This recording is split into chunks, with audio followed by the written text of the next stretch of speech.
शुआन जब टैंक के होठों को छूता है तब मोया और वहाँ खड़ी नहीं रह पाती। वो रोते हुए वहाँ से चली जाती है। ये लड़की उसे जाते हुए देख खुद देखने आती है। वो भी जब उन्हें ऐसे देखती है तो वो भी चली जाती है। दरअसल शुआन उसके लिपस्टिक के बारे में कंप्लेन कर रहा था। वो कहता है उसकी कंपनी में काम करते हुए वो कैसे इतनी सस्ती लिपस्टिक यूज कर सकती है। अगली बार से वो उसे अच्छी लिपस्टिक पहन के आने के लिए कहता है। टैंक तो शर्माते हुए वहाँ से चली जाती है। बाद में ये लड़की जलन से मर रही थी और टैंक भी शुआन की यादों में खोई हुई थी। तो ये अपनी पैर को सामने रख के टैंक को गिरा देती है और टैंक के हाथों से परफ्यूम गिर जाती है।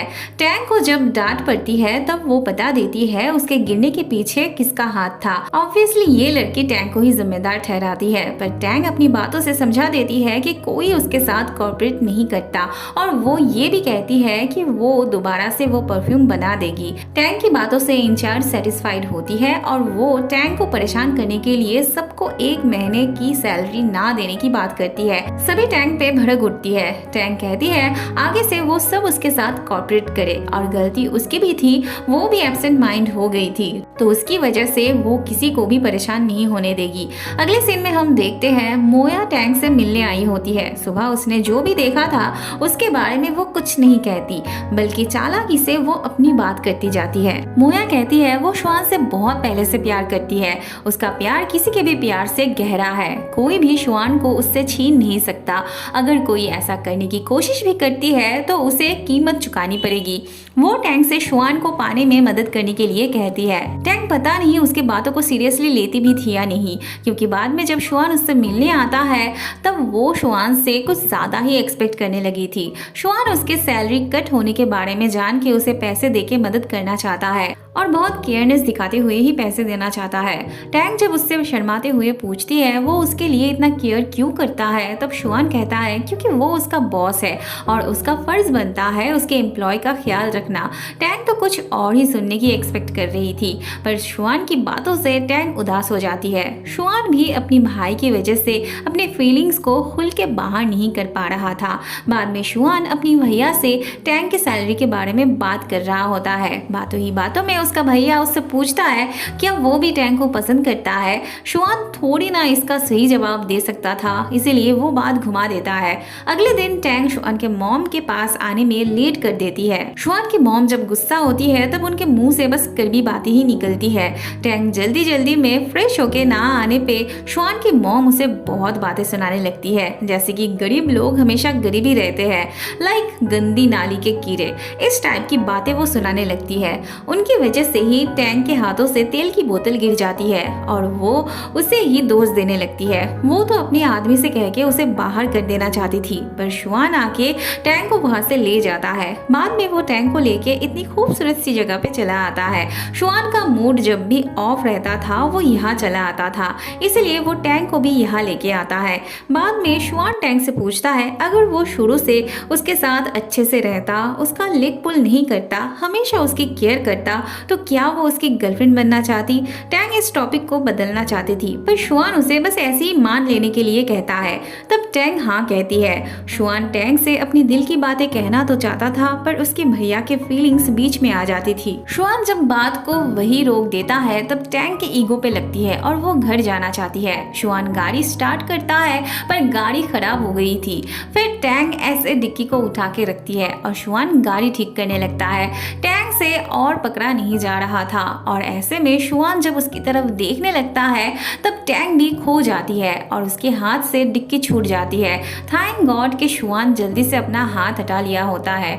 शुआन रात को टेंट लगा के वही सोने की बात करता है तो टैंक अकेली ही वहां से जाने लगती है। शुआन उसे जंगली जानवरों की डर दिखाता है पर टैंक हिम्मत दिखाते हुए जाने लगती है। शुआन भी चुपके से उसका पीछा करते हुए जा रहा होता है। चलते चलते टैंक जब फूलों से खुश होने लगती है तब शुआन ये इमेजिन करने लगता है। टैंक घूम फिर के वहीं पे चली आती है पर शुआन उसे कहीं नहीं दिखता। फिर वो यहाँ चली आती है और एक जंगली सुअर उसकी तरफ आने लगता है। शुआन आके उसे बचाता है। टैंक को समझ में आ जाता है शुआन अब तक उसका फॉलो कर रहा था। टैंक को भूख लगने पे शुआन उसके लिए खाने का भी इंतजाम कर लेता है, मानो जैसे वो पहले से ही प्रिपरेशन ले रखा था। टैंग भी बहुत खुश थी। बाद में वो फिर से घर जाने की बात करती है तो शुआन पूछता है क्या उसने कभी खुले आसमान के नीचे तारे देखे हैं। तारे देखते वक्त दोनों ही अपने मन में सोचने लगते हैं। शुआन अपने मन में कहता है दूर के तारे जैसे पास पास दिखते हैं पर एक्चुअल में दोनों के बीच मीलों की दूरियां है, वैसे ही वो दोनों भी पास पास होके भी बहुत दूर है। वो उसे कभी भी अपना नहीं बना सकता। अगले दिन टैंग जब शुआन के मॉम की बाल बनाने आती है तब वो उससे कल के बिहेवियर के लिए माफी मांगती है। आज तो उनके मुंह से शहद निकल रही होती है। घर आके टैंग देखती है पूरे घर में दुल्हन की चीजें रखा हुआ था। उसके माँ से पूछने पे वो कहती है शुआन के घर से ये सब आया था और शुआन के साथ उसका रिश्ता पक्का हुआ है। ये सुनते ही टैंग शुआन के घर की तरफ जाने लगती है। थोड़ी देर बाद मोया आके जब ये सब सुनती है वो भी टैंग से मिलने के लिए जाने लगती है। टैंग शुआन के घर के सामने जब आती है तब मोया आके उसे एक थप्पड़ लगा देती है और उसे विश्वासघात कहते हुए बहुत कड़वी कड़वी बातें सुनाने लगती है। उसे बोलने का मौका ही नहीं देती। फिर शुआन आके टैंग से गाड़ी में बैठने के लिए कहता है। वो मोया से साफ साफ कह देता है उसे समझने में शायद गलती हो गई होगी, वो उसे बस अपना दोस्त समझता है। ऐसे कहते हुए वो टैंग को लेके वहाँ से चला जाता है। शुआन टैंग को घर छोड़ने आता है। टैंग कहती है ये सब इतनी जल्दी जल्दी हो रही है कि उसे कुछ समझ में नहीं आ रहा है।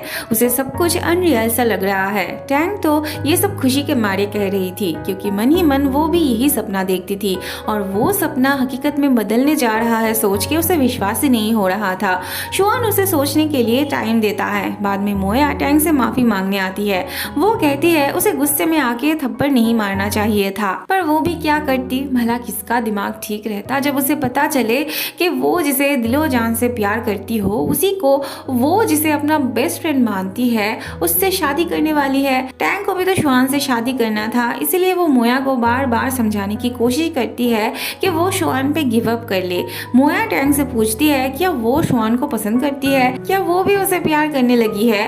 टैंग तब ठीक से जवाब नहीं दे पाती। दोनों को ही शुआन चाहिए था। मोया कहती है शादी वाले दिन उसकी जगह पे वो दुल्हन के जोड़े में बैठ जाएगी। ये सुन के टैंग की तो जान ही निकल जाती है। वो उसे समझाने की कोशिश करती है कि शादी के बाद जब सबको पता चलेगा तब क्या होगा और शुआन भी क्या सोचेगा। मोया कहती है एक बार अगर शादी हो जाती है तब शुआन भी उसे फेंक नहीं पाएगा। टैंग ऐसा नहीं चाहती थी पर मोया उसे अपनी दोस्ती का वास्ता देके वीक बना देती है। टैंग हाँ ना कुछ भी नहीं कह पाती। अगले सीन में हम देखते हैं टैंग शुआन को मिलने बुलाई होती है। कुछ ही दिन बाद वो किसी और का होने जा रहा था सोच के आखिरी बार के लिए वो शुआन के साथ टाइम स्पेंड करना चाहती थी। शुआन का मूड भी ऑफ था, ऐसा लग रहा था वो भी कुछ छुपा रहा हो। टैंग जब शुआन से बात कर रही होती है तब उसकी आंखों में नमी सा होता है। शुआन भी जैसे अपने आप को कंट्रोल कर रहा होता है रोने से। दोनों ही अपने अपने गम में ड्रिंक कर रहे होते हैं। टैंग कहती है वो उससे शादी करने के लिए तैयार है। शुआन भी यही चाहता था पर पता नहीं क्यों उसके चेहरे पे कोई खुशी नहीं दिख रही थी। दोनों ही जैसे एक दूसरे से झूठ बोल रहे थे। बाद में टैंग फिर से उस घर की तरफ जाने लगती है। शुआन का भैया दूर से उसे देख के बहुत खुश होने लगते हैं। टैंग घर के अंदर आके शुआन के भैया को पुकारने लगती है, मतलब ऐसे ही कोई है या नहीं वो जानना चाहती थी। वैसे शुआन ने कहा था ये एक लाइब्रेरी है तो कोई भी यहाँ आ जा सकता है, इसीलिए टैंग को पता नहीं था कि यहाँ पे परमानेंटली कोई रहता है। टैंग टेबल पे रखा हुआ अपना वो फ्लावर टब देखती है और उसके पास ही वो अपनी पेंटिंग देखती है। उसे लग रहा होता है शुआन ने उसे ड्रॉ किया होगा। जाते वक्त उसकी मुलाकात शुआन से हो जाती है। शुआन उसे बगीचा दिखाने ले आता है। टैंग के आने के लिए उसने बगीचे को फूलों से सजाया होता है। अगले दिन शुआन के घर पे शादी की तैयारी चलने लगती है। चारों तरफ सजाया जा रहा होता है। वहाँ टैंग की माँ उसे सजाने लगती है। माँ बेटी दोनों ही अपने अपने गम में रो रहे होते हैं। उसकी माँ जाते ही मोया आ जाती है। फिर टैंग उसे तैयार करने लगती है। उसे तैयार करते वक्त टैंग के दिल पे क्या गुजर रही थी ये तो वही जानती होगी। थोड़ी देर बाद मोया का पापा पूरे फोर्स के साथ अपने बेटी को ढूंढने चले आते हैं। उन्हें किडनैपिंग का केस लग रहा था पर वो तो उसे शादी के जोड़े में देखते हैं। वो अपनी बेटी को जबरदस्ती वहां से ले जाने लगते हैं। टैंग के मॉम को कुछ समझ में नहीं आ रहा था। वो अपनी बेटी के पास आके देखती है वो अभी तक तैयार नहीं हुई है। फिर से वो उसे सजाने लगती है। टैंग अभी खुश थी क्योंकि उसे लग रहा था भगवान भी चाहते हैं शुआन के साथ उसकी शादी हो। उसकी मॉम तो अपने आंसू रोक ही नहीं पा रही थी। बाद में वो अपनी बेटी को विदा कर देती है। टैंग को शादी के लिए ले आया जाता है। शुआन की मॉम तो बहुत खुश थी, पर शुआन के पापा अपसेट लग रहे थे। सारी रस्में मानते हुए दोनों की शादी कंप्लीट हो जाती है।